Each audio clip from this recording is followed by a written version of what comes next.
네, 안녕하세요. 이번 시간에는 우리 나라에 붙이는 연애 편지라는 제재로 사회 문화 분야의 글 읽기 학습해 보도록 하겠습니다.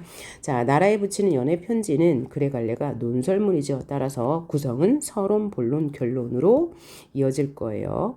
그리고 논설문이기 때문에 독자를 설득하기 위한 목적을 가진 글이다라는 거 알 수 있고, 내용을 바로 들어갈 건데, 이 내용은 독일 헌법이 만들어지는 과정, 그리고 헌법이 왜 필요한지, 어떻게 만들어졌는지에 대해서 이야기하고 있어요. 그래서 그것을 파악하는 게 가장 중요할 거고, 이 내용을 전개할 때 내용 전개 방식이 여러 가지 쓰이는데, 첫째, 통시적으로 내용을 구성했다라는 거예요. 통시적 구성이다. 통시적 구성이라는 것은 시간의 흐름에 따라 내용이 전개된다라는 얘기고요. 비유법과 그다음에 예시, 그다음에 인과관계, 인용을 통해서 이 필자의 주장을 효과적으로 전달하고 있다는 것, 요거 알아두시면 되고, 바로 내용 본문으로 들어가도록 하겠습니다. 자, 그러면 나라에 붙이는 연애 편지라는 이 제목은 비유법이죠. 무엇을 비유한 거예요? 온건념이 바로 헌법입니다. 그래서 헌법이 만들어지는 과정, 헌법의 중요성, 이것에 대해서 이야기하고, 필자의 주장은 뭐예요? 이 헌법을 지키는 것이 중요하다고 이야기해요. 그래서 독일 기본법의 제정 과정과 헌법 수호의 중요성에 대해서 말하고 있습니다. 자, 그럼 바로 내용 파악 들어가 보도록 할게요. 첫 번째 문단, 서론이 되겠네요. 헌법에는 무슨 일이 있어도 바꿀 수 없는 조항이 있다. 절대적인 조항이죠. 예를 들면 예시를 통해서 이 예를 돕고 있네요. 인간의 존엄에 관한 규정을 담은 기본법과 기본법 제1조와 국가체제의 기본 원칙을 규정한 기본법 제25조가 절대적으로 바꿀 수 없는 조항이라고 하네요. 제20조에는 이렇게 적혀 있다. 독일 연방공화국은 민주적 사회적 법치 국가다. 모든 국가 권력은 국민으로부터 나온다.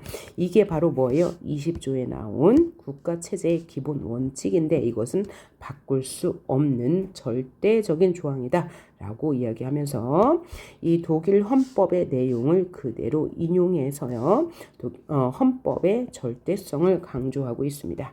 그 다음 문단을 보니까 나죠. 나 문단 볼게요. 이 조항들은 헌법에도 분명히 명시되어 있듯이 결코 흔들리거나 수정되어서는 안 된다. 흔들려서는 안 돼. 지속성이 있어야 돼. 수정되어서는 안 돼. 절대적이야. 라고 이야기하고 있어요. 그래서 헌법의 특징은 절대성과 지속성을 갖는다고 이야기하네요. 이는 연인들끼리 굳게 약속하는 사랑에 대한 맹세보다 훨씬 더 영원하다. 지속적이다. 부연 설명하고 있는 거죠.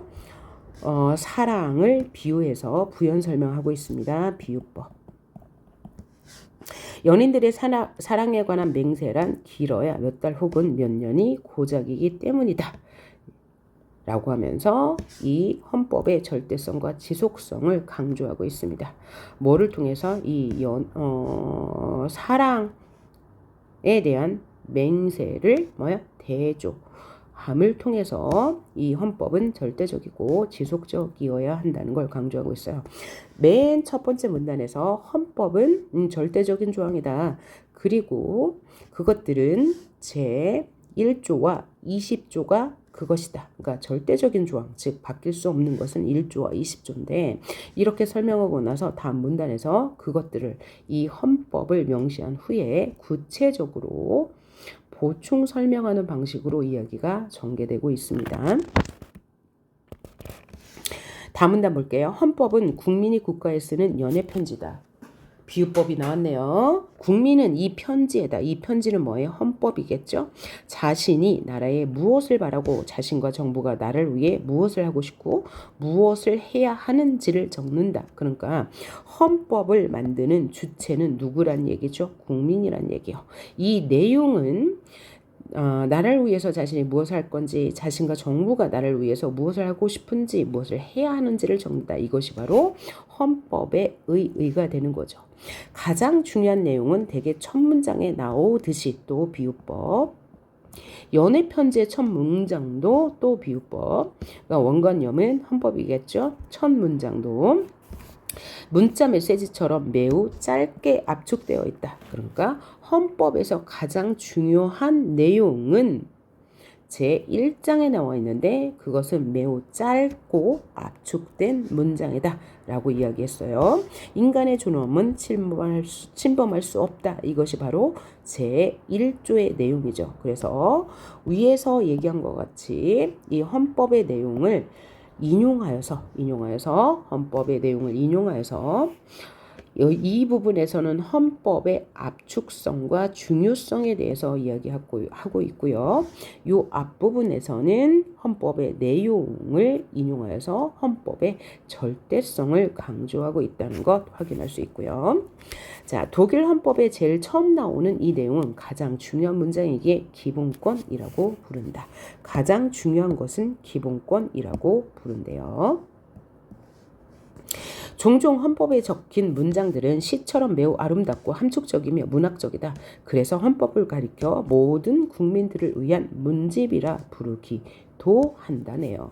그래서 지금까지의 내용 서론이었습니다.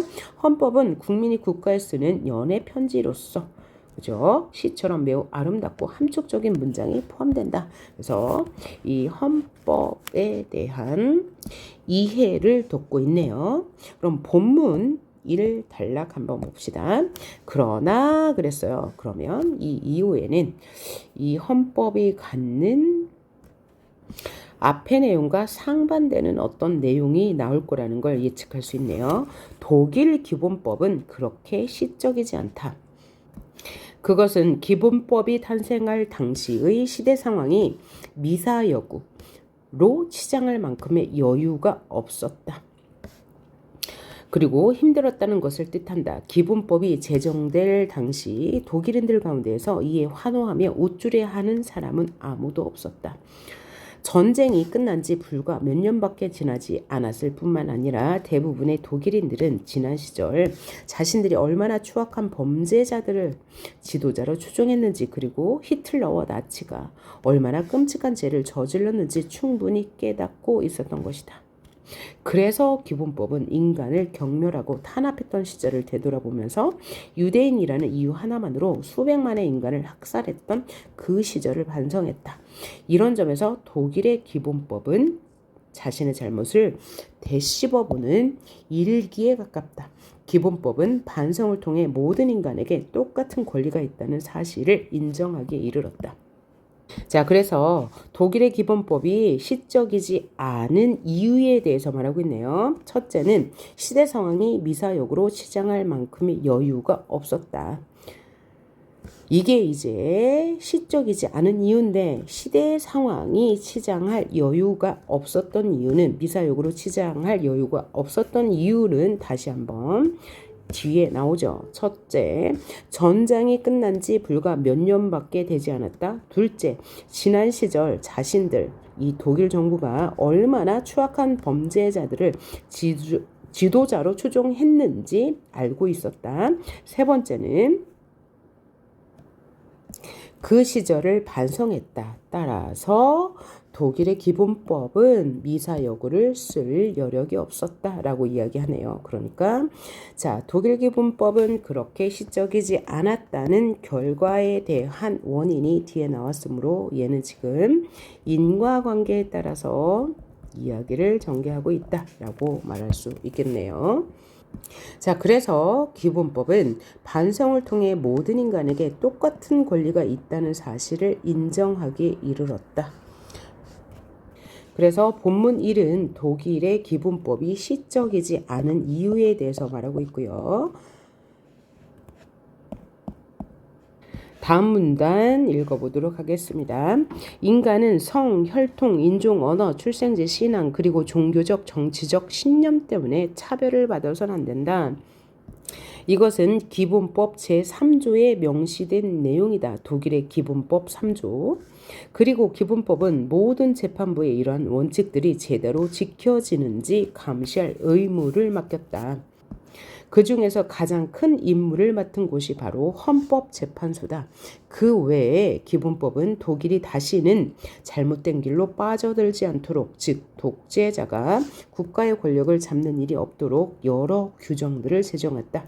이런 규정들을 제정한 이유는 뭘까요? 과거 이 독일의 역사가 히틀러가 나치즘이 얼마나 그죠? 뭐 이런 인종 혹은 혈통, 언어에 따라서 차별을 했는지를 보여주는 거죠. 그래서 앞으로는 이러한 잘못된 일을 반복하지 않도록 헌법재판소가 관리하고 감시하도록 한 것이죠. 그러니까 지난날의 그 유대인 차별에 대한 반성을 통해서 모든 인간은 똑같은 권리가 있고 그 기본법을 헌법에 명시함으로써 앞으로는 부당한 차별이 발생되지 않도록 감시까지 하게 한 거죠. 다음 바문단 봅시다. 그런데 제2차 세계대전에서 패전한 독일인들은 이러한 생각을 자발적으로 하지는 못했다. 왜냐하면 온 나라가 연합군의 폭격으로 파괴되고 2차 대전에서 패전했으니까요. 많은 도시가 잿더미로 바뀌었으며 전 국민이 굶주림과 궁핍으로 고통받던 시절에 어떻게 그런데 생각이 미칠 수 있었겠는가. 서리법을 통해서 패전국인 독일이 국민의 기본권을 보장하는 기본법을 만들지 못한 이유를 설명하고 있네요. 그 이유는 뭐예요?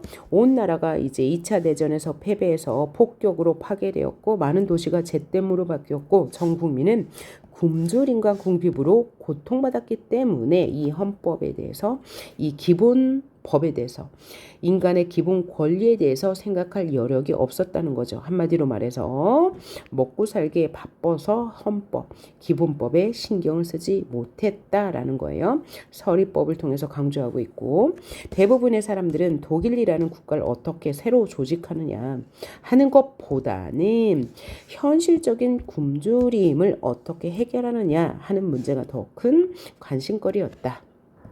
먹고 사는 문제가 무엇보다 절박했던 것이다.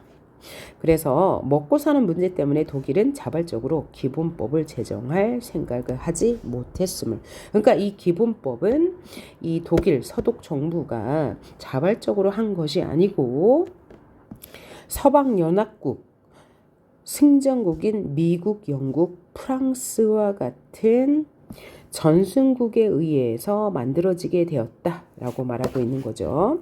그 다음 사문단 한번 봅시다. 하지만 미국, 영국, 프랑스 와 같은 전승국들, 이 2차 대전에서 승리한 나라들이죠. 그들의 입장은 달랐다. 그들은 독일이 다시는 예전과 같은 범죄는 뭐야? 유대인을 학살한다던가 이렇게 불평등하게 국민을 대응한 것, 이것을 저지르지 못하도록 국가의 기틀을 다시 짜는데 우선 과제를 두었다. 그래서 민주주의와 인권을 중시하는 새로운 헌법을 독일인들 스스로 만들게 했다. 그러니까 이전에 2차 세계대전 때까지 2차 세계대전이 종전되기까지는 독일 정부는 민주주의를 수호하지 못했고 인권을 중시하지 못했기 때문에 이 서방의 전승국들은 이것을 먼저 국가의 기틀로 다지는 것에 관심을 두었고 이것을 독일인들 스스로 만들도록 한 거죠. 이렇게 해서 기본법은 제2차 세계대전의 승전국들이 서독의 정치가들에게 맡긴 일종의 숙제와 같은 것이었다. 자, 그래서 서독의 정치가들이 스스로 한 게 아니고 이 전승국들에 의해서 기본법을 만들었다는 얘기예요. 숙제를 해본 사람들은 모두 알겠지만 다른 것을 보고 참조하기는 쉬운 법이다. 그래서 다른 것을 보고 참조했다는 얘기네요. 독일의 기본법은 그렇게 만들어졌다. 그래서 이 독일의 기본법의 주체는 누구예요? 서독의 정치가들. 자발적으로 했어요? 아니고요. 그 다음에 어떻게 만들어졌나요? 다른 것을 보고 참조하여서 만들어졌어요. 그러면 다음 문단에서는 무엇을 참조했는지 나오겠네요. 자, 여기까지 서론 1이었는데 서론 1에서는 독일 기본법의 제정 배경 및 과정, 특징에 대해서 말했는데 여기서 한번 이야기해 볼까요? 기본권의 제정 배경은 뭐예요? 바로 이거죠. 전승국들이 전과 같은 범죄를 저지르지 못하도록 국가의 기틀을 다시 짜는 것을 최우선 과제로 하여서 그래서 과정은 서독의 정치가들이 숙제를 하듯 다른 법조항을 보고 참조하여 만들었고 이 독일 기본법의 특징은 뭐야? 일기에 가깝다. 왜? 지난 일을 반성하는 의미를 담고 있기 때문이겠죠. 그 다음 본론 2 들어가 보도록 할게요. 과거 독일에는 기본법이 참조할 만한 민주적 헌법이 2개 있었다. 그러니까 독일에는 과거에도 민주적 헌법이 있었단 얘기네요. 제1차 세계대전 직후에 탄생한 바이마르 공화국 헌법과 1849년 독일의 혁명적 민주주의자들에 의해 만들어진 제국 헌법이었다.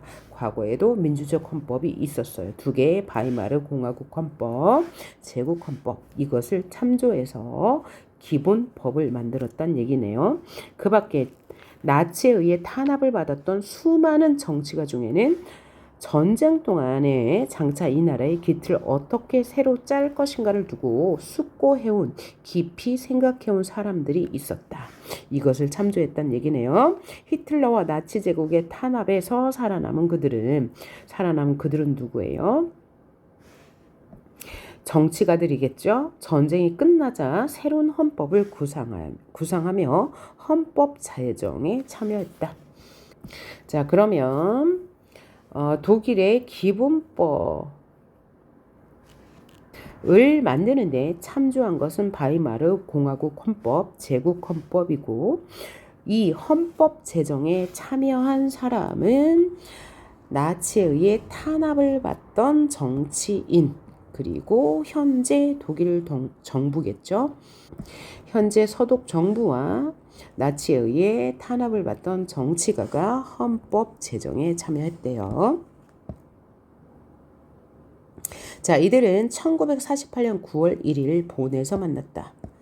자, 이들이 누구예요? 이 헌법을 만드는 사람들, 이 나치에 의해 탄압을 받던 정치인들, 또 서독 정부. 그러나 전쟁으로 황폐해진 독일에는 큰 회의장이 없었기 때문에 그들이 모인 곳은 특이한 장소인 퀴니히 박물관. 그러니까 퀴니히 박물관에서 헌법을 제정했다는 얘기네요. 포유류 전시실이었다. 한 나라의 기초를 세우는 헌법을 이렇게 괴상한 장소, 이 전시실인 거죠. 만든 나라는 아마 독일 말고는 지구상 어디에도 없을 것이다. 그 나라의 분위기는 숙연했다. 매우 고요하고 엄숙했다는 얘기예요. 좋은 뜻을 갖고 모이기는 했지만 마음 한켠에는 뭔가 개운치 않은 구석이 있었다. 그 개운치 않은 구석은 뭐예요? 2차 세계대전이 종결되면서 우리나라와 같이 독일이 서독과 동독으로 분단되었기 때문이죠. 정말 제대로 되는 헌법을 만들 수 있을까? 기본권, 행정과 정부에 관한 규정, 입법부와 사법부에 대한 규정 등을 포함해서 한 나라의 모든 것을 총괄하는 좋은 법을 만들 수 있을까라는 고민 때문에 개운치 않은 구석이 있었대요. 이 중에서도 아마 가장 큰 고민은 분단된 이 동독, 그죠? 여기 지금 민주헌법을 만드는 주체는 서독 정부이잖아요. 동시에 참여한 사람들은 나치 때 핍박받았던 정치인들이고요. 그런데 이미 2차 대전이 종결되면서 서독과 동독으로 나뉘어졌어요. 그래서 동독은 소련이 지배하게 되었잖아요. 서독은 이제 서방 연방 국가가 지배하게 되었고, 그래서 이것 때문에 그 다음에 좋은 법을 만드는 것 때문에 고심했다는 얘기네요. 그러나 그건 불가능한 일이었다. 뭐가요? 좋은 법을 만드는 일은 불가능한 일이었다는 거죠. 바로 독일이 동서로 나뉘어졌기 때문이죠. 할 수 없이 독일의 동쪽 부분은 제외하고 서쪽 부분, 즉 서독에서만 한정된 법을 제정하기로 했다. 동독을 점령하고 있던 소련인들은 다른 체제의 헌법을 구상하고 있었기 때문에 동독과 서독의 정치인들이 한자리에 모여 헌법을 만들 수는 없었죠. 이미 분단이 되었고 동독은 소련이 지배하고 서독은 미국이 지배하고 있었기 때문이에요. 그래서 동물 박제들이 늘어서 있는 본의 한 박물관에 모인 서독 정치인들은 서독에만 한정된 헌법을 만들므로써 나라의 분단을 고착화하지 않을까 심각하게 염려했다. 그러니까 좋은 법을 만들기 위해서 고심했는데 그 좋은 법을 만들 수 없었어. 그 근본적인 이유는 동독과 서독이 분단되었기 때문이야 라고 말하고 있네요. 다음 문단, 분단된 한쪽 지역만을 상대로 사랑 고백을 하는 일은, 사랑 고백이 뭐예요? 헌법을 만드는 일이랬죠. 연애 편지. 어느 누구도 하고 싶지 않았을 것이다. 그 때문에 정치인들은 신중하게 작업에 들어갔다. 그들은 헌법을 만들기 위해 모인 대표들을 국민 대표자 회의가 아니라 의회 대표자 회의라고 불렀다. 왜? 독일이 분단된 상태이기 때문이죠. 헌법도 헌법이라 부르지 않고 그냥 기본법이라 불렀다. 기본법이 완성되었을 때도 여느 헌법처럼 국민투표하지 않고 서독 주의회의 가결만 받았다. 자, 다시 말해서 현재 독일은 분단이 된 상태고 동독은 지금 같은 헌법을 사용할 수 없으므로, 즉 독일 통일을 대비해서 이 헌법은 잠정적인 것이야 라고 인정했기 때문에 잠정적인 성격만 지닌 것으로 여겼기 때문에 국민 대표자 회의라 부르지 않고 의회 대표자 회의라 불렀고, 헌법이라 부르지 않고 기본법이라 불렀고, 국민 투표를 거치지 않고 서독 주의회의 가결만 받았다는 거예요. 즉 통일을 고려했기 때문이죠. 새 출발을 하는 독일로서는 정말 여러모로 자랑스러운 헌법을 만들고 싶었지만 안타깝게도 분단이라는 특수 상황 때문에 반쪽짜리 기본법을 만들 수밖에 없었어.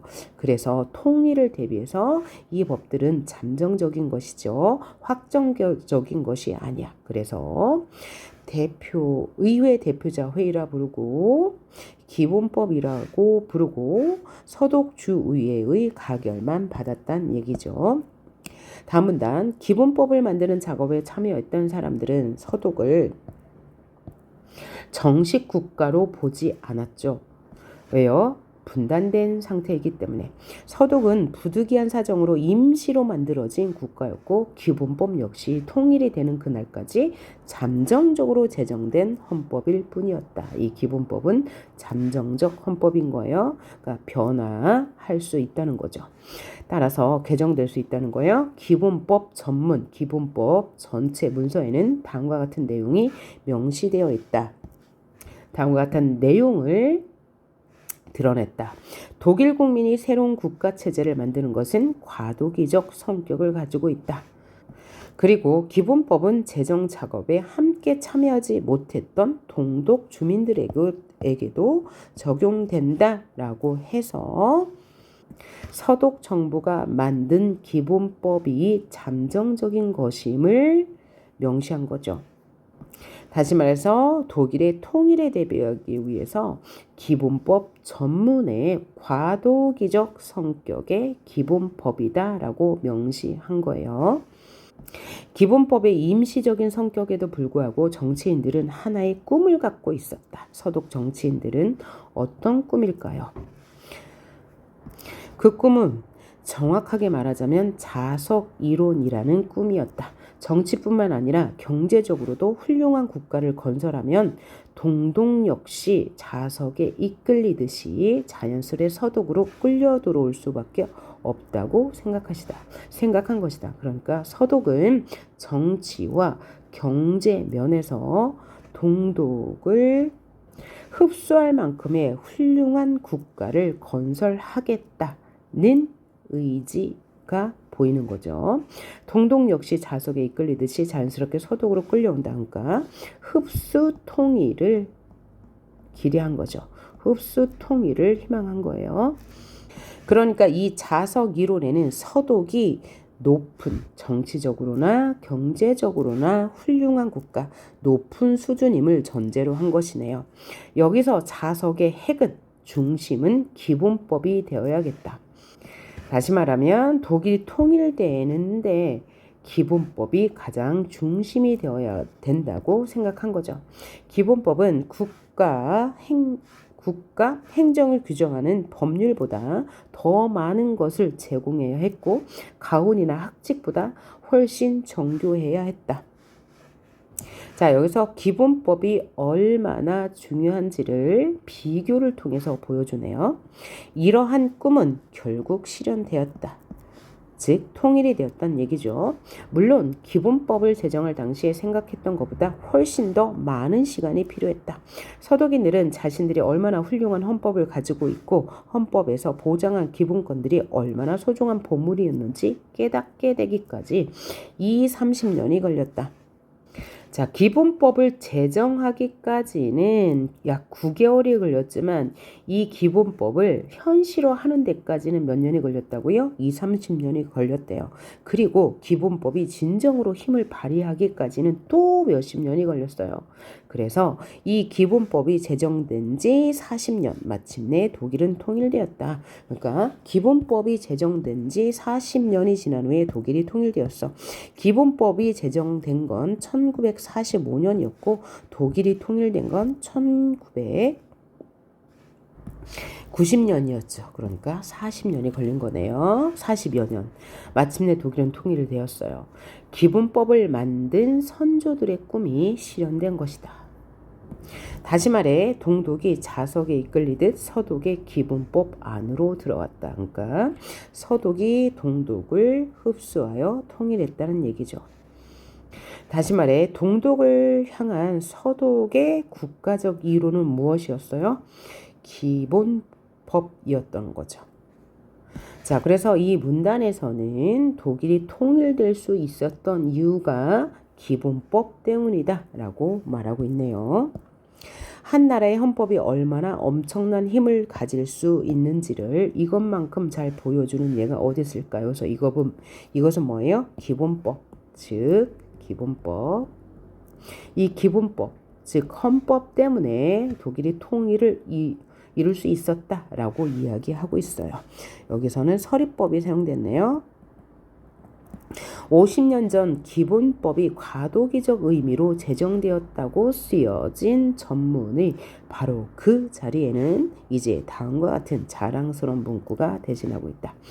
그래서 처음 서독이 기본법을 제정할 때 통일을 염두에 두고 기본법을 제정했죠. 그 자리에 기본법을 개정한 것이죠. 통일이 되면서 기본법 개정 안이 여기 다음과 같이 있네요. 독일인들은 자유로운 민족 자결의 원칙에 따라 독일의 통일과 자유를 달성했다. 이게 이제 추가된 거네요. 그죠? 그래서 기본법이 과도기적 성격을 지나서 이제 완성된 성격을 지니고 있네요. 통일이 되었으니까. 자, 이로써 기본법은 독일 민족 전체를 위한 법이 되었다. 이렇게 명시되어 있어요. 그래서 법을 직접적으로 인용해서 서독에서 만든 기본법이 통일을 위한 큰 역할을 했다고 강조하고 있네요. 자, 여기까지가 본론 이 부분입니다. 독일 기본법의 과도기적 성격과 헌법의 강력한 힘을 보여준 독일 통일에 대해서 이야기했고요. 결론을 봅시다. 결론. 그러나 이 통일 이후에 문제가 있었다는 얘기네요. 기본법은 모든 것의 원칙이 되는 성격을 서서히 잃어가고 있었다. 아까 문단 글 앞머리에 뭐라고 그랬어요? 기본법, 기본권은 꼭 지켜야 되고 절대성이 있고요. 또 헌법에서의 기본권은 절대성, 지속성이 있어야 하면서 짧고 압축적이어야 한다고 했죠. 그런데 이게 이 성격을 잃어가고 있다고 비판하고 있네요. 통일이 된 이후에 지난 몇 년 사이에 개정된 기본법으로 국민의 기본권이 2차례나 제한되었다. 헌법이 갖는 국민의 기본권은 가장 중요한 것이에요. 그래서 절대성과 지속성과 짧고 압축적인 문장으로 모든 것의 원칙이 되는 성격을 가져야 하는데 법이 개정됨으로 인해서 국민의 기본권이 침해당했대요. 제한되었다. 국민의 기본권이 침해되었다라고 말했어요. 근데 2차례나 침해되었다고 말하네요. 한 번은 난민의 망명권에 대한 제한, 망명권을 제한했나 봐요. 또 다른 한 번은 사유주택이다 하더라도 범죄 행위에 이용되는 곳은 도청할 수 있다는 내용이에요. 그럼 이것은 국민의 기본권을 제한한 것이란 얘기죠. 기본권을 제한한 2가지 개정된 기본법이 있었는데, 첫째는 난민의 망명을 막은 거, 하나는 주택을 도청할 수 있다는 법이었네요. 그 전까지의 불가침의 영역으로 간주되던 주택에 관한 기본권이 제한됐다. 그러니까 기본권이 침해되었다. 이렇게 변경된 기본권은 더 이상 문자 메시지처럼 짧지 않다. 짧아야 압축적이고 모든 것의 원칙이 될 수 있는데 그렇지 않고 길어졌기 때문에 국민의 기본권을 제한했다는 얘기네요. 예를 들어 설명하네요. 개정된 망명권에 대한 규정은 과거의 것과 비교하면 무려 40배나 길어졌고, 짧은 규정이 훨씬 더 포괄적이고 강력하다는 사실을 떠올리면 기본권이 점점 줄어들고 있다는 느낌이다.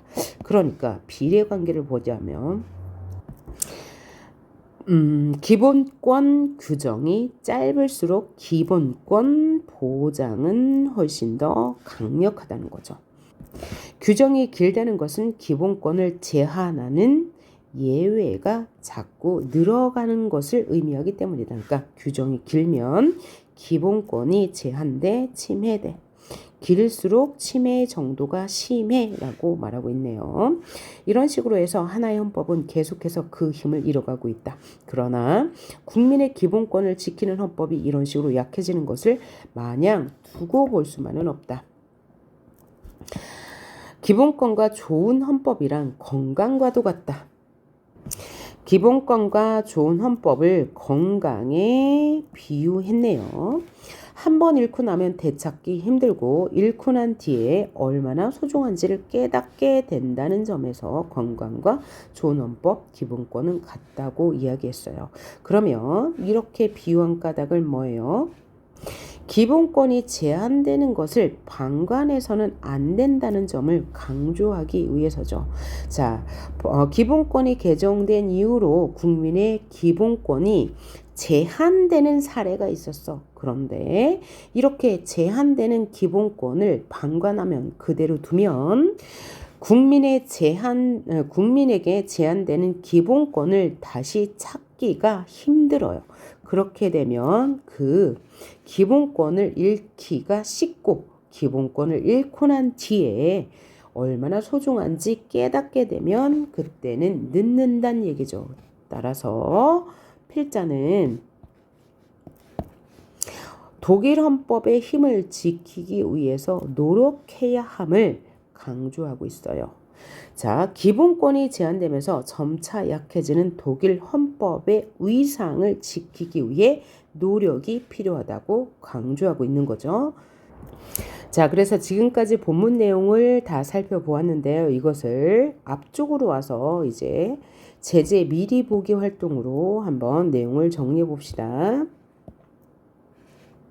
요 마지막 부분 구성만 보면 될 것 같습니다. 서론에서 헌법은 국민이 국가에 쓰는 연애 편지와 같다고 밝히고, 본론에서는 독일 기본법의 제정 과정이 어땠어요? 서방연합군의 필요에 의해서 서방연합군이 독일 정부에게 숙제를 내듯 헌법을 스스로 만들라고 요구했고, 그래서 이 독일 정부는 과거 히틀러 정부 당시 탄압받던 정치인들과 함께 헌법을 제정하는데 무엇을 참조했어요? 두 가지, 바이마르 헌법과 제국 헌법이었죠. 그런데 막상 이 헌법을 만들려다 보니 좋은 헌법을 만들기가 힘들었습니다. 왜냐하면 분단이 된 상태였기 때문이죠. 반쪽짜리 헌법을 만드는 게 쉽지 않았어요. 그래서 그 헌법을 헌법이라 명명하지 않고 기본법이라고 명명하고, 국민 대표자 회의라는 명칭을 쓰지 않고 의회 대표자 회의라는 명칭을 쓰고, 헌법도 헌법이 아니라 기본법이라는 명칭을 썼다고 했고요.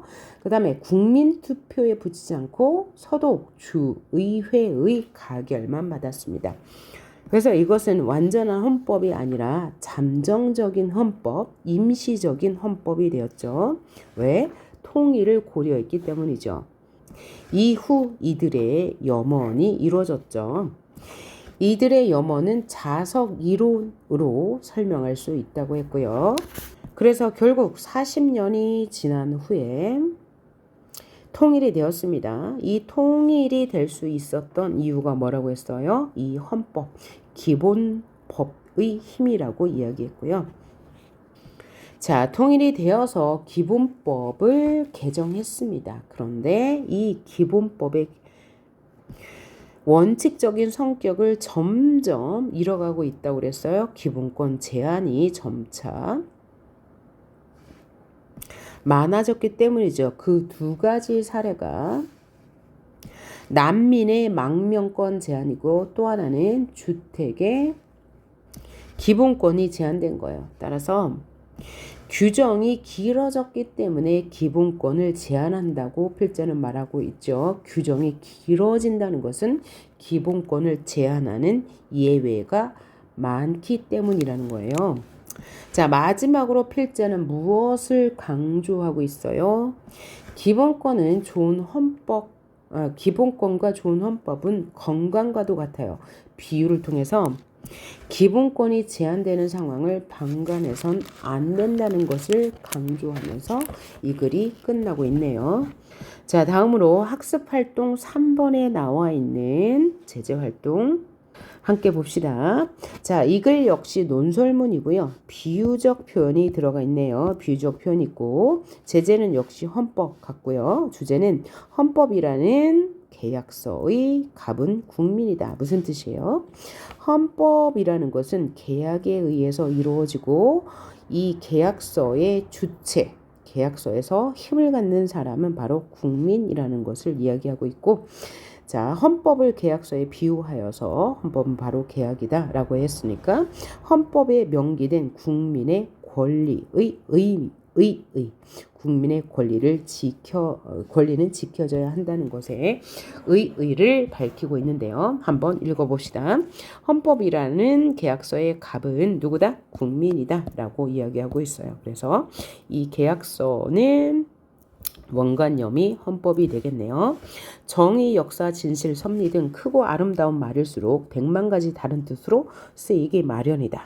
사람들의 가치관은 다양하고 쉽게 변하지 않는다. 미국, 유럽 어디든 성숙한 민주주의 사회의 의견은 분열되어 있다. 그러니까 사람들의 의견은 너무나 다양하다. 그 다음에 아름다운 말일수록 다른 뜻으로 많이 쓰인다. 따라서 애초에 다른 존재들끼리 같은 집에 살기 위해 최소한의 타협을 하고 살아가는 것이 바로 사회이다. 그러니까 우리 사회는 타협이 필요하다. 이 타협을 위해 뭐가 필요하다? 헌법이 필요하다라고 말하고 있어요. 그래서 서로의 존재 자체를 싸움의 대상으로 삼을 것은 아니고 약속 위반을 따지는 게 낫다. 그래서 헌법은 약속이며 계약서이다 라고 말하고 있는 거죠. 모두의 약속이 바로 헌법이다. 약속은 헌법이다. 따라서 헌법은 지켜져야 한다. 라고 말하네요. 그러면 자, 이글 본문에서는 헌법은 연애 편지다 라고 비유하였고요. 이 연애 편지에는 국민이 정부에게 무엇을 바라는지, 국민과 정부가 국가를 위해서 무엇을 해야 하는지를 명시해야 한다고 했다면, 이 글에서는 헌법은 약속이다. 즉 계약서에 비유하면서 이 계약서는 지켜야 하는 것이다. 왜냐하면 사람들의 가치관은 다양하고 성숙한 민주주의 사회에서 의견은 분열될 수밖에 없기 때문에 약속을 정하고 약속을 위반하는지 안 하는지를 따지는 게 중요하다고 이야기하네요.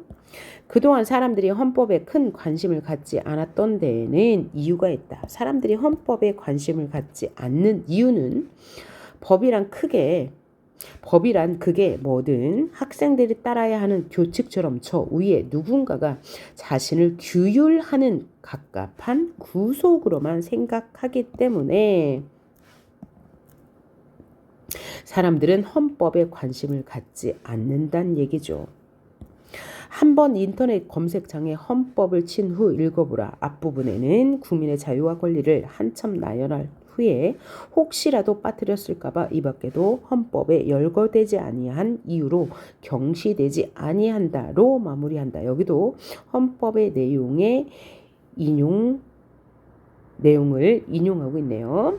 이 뒷부분에는 국민이 시키는 일을 맡아 할 이들을 어떻게 고용하고 이들과의 계약 기간은 몇 년이며 이들이 지켜야 할 의무는 무엇이고 근무 성적이 불량할 때는 어떻게 징계하는지 등이 시시콜콜하게 적혀 있다.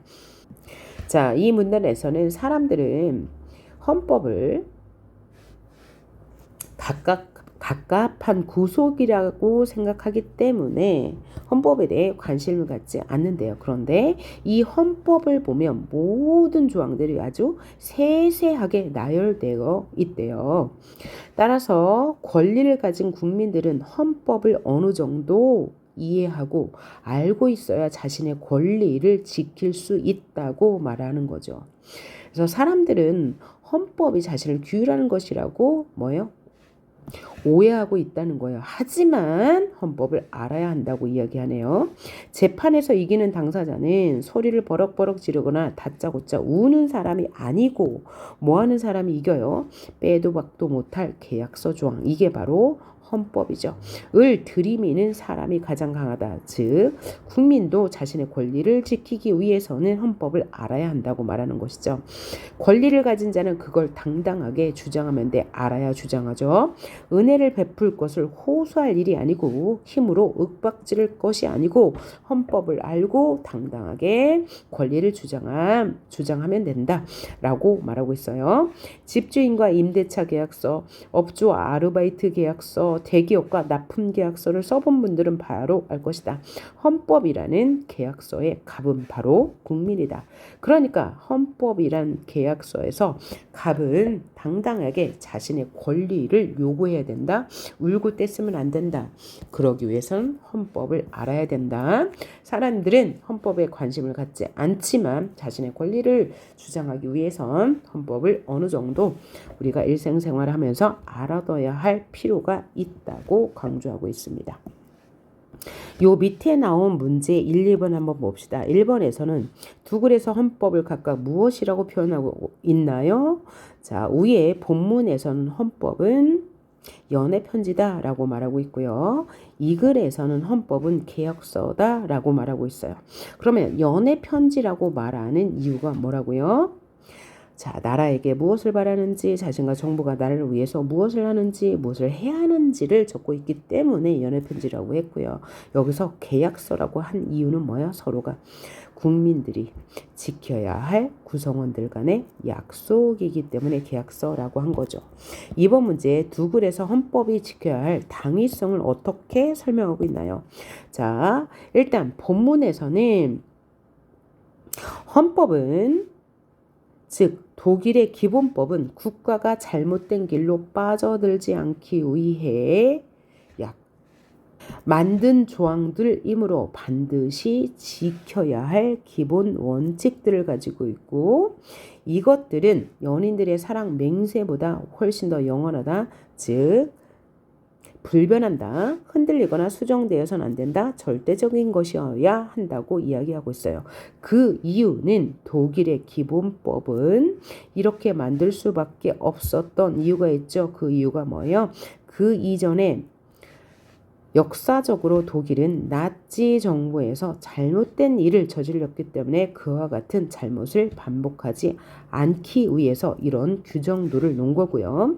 이 글, 여기 학습 활동에서 본 이 글에서는 이 헌법을 계약이라고 말했어요.